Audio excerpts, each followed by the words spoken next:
Considérons les passages de 2 Samuel 6, 1 à 7. David rassembla encore toute l'élite d'Israël au nombre de 30 000 hommes.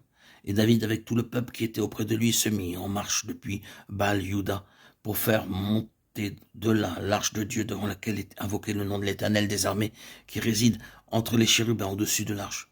Ils mirent sur un char neuf l'arche de Dieu et l'emportèrent de la maison d'Abinadab sur la colline. Uza et Achio, fils d'Abinadab, conduisant le char neuf, ils l'emportèrent donc de la maison d'Abinadab sur la colline. Uza marchait à côté de l'arche de Dieu et Achio allait devant l'arche. David et toute la maison d'Israël jouaient devant l'Éternel de toutes sortes d'instruments, de bois de cyprès, des harpes, des luttes, des tambourins, des sistres et des cymbales. Lorsqu'ils furent arrivés à l'ère de Nakon, Uza étendit la main vers l'arche de Dieu et la saisit, parce que les bœufs la faisaient pencher. La colère de l'Éternel s'enflamma contre Uza et Dieu le frappa sur place à cause de sa faute. Uza mourut là près de l'arche de Dieu. En relisant ce passage, cet épisode, beaucoup peuvent encore se demander pourquoi Uza fut frappé à mort. Ne devrait-on pas considérer que le fait d'étendre la main pour stabiliser l'arche chancelante méritait l'approbation? La gloire de Dieu n'était-elle pas associée à l'arche? En maintenant fermement l'arche, Uza n'avait-il pas rendu un grand service?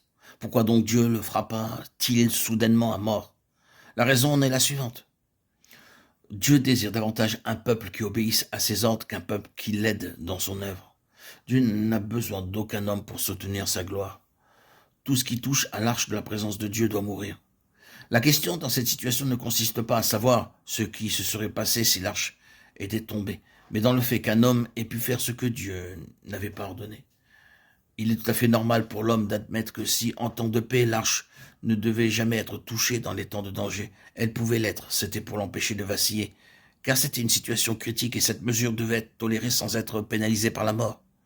Cependant, Dieu n'a qu'une seule règle de conduite, il ne croit pas au compromis. Tout ce qui se fait sans son ordre est exposé à la mort. Si elle n'est pas physique, elle sera spirituelle. Dieu ne demande pas si nous l'avons aidé ou pas, il déclare seulement que nos mains ne doivent pas toucher l'arche. Si l'on était autrement, nous devrions mourir. Il aurait mieux valu que l'arche tombe. Dieu n'aime pas qu'on lui vienne en aide sans un ordre de sa part. Toutefois, combien de fois nous pensons aider Dieu lorsque nous faisons face à des besoins extérieurs? Mais n'est-ce pas terrible que des serviteurs de Dieu puissent se servir de leurs mains charnelles pour lui venir en aide, comme le fit Uza?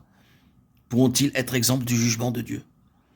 Soyons donc des gens avisés pour considérer que ce dont nous avons tous besoin, c'est de prendre garde aux ordres de Dieu.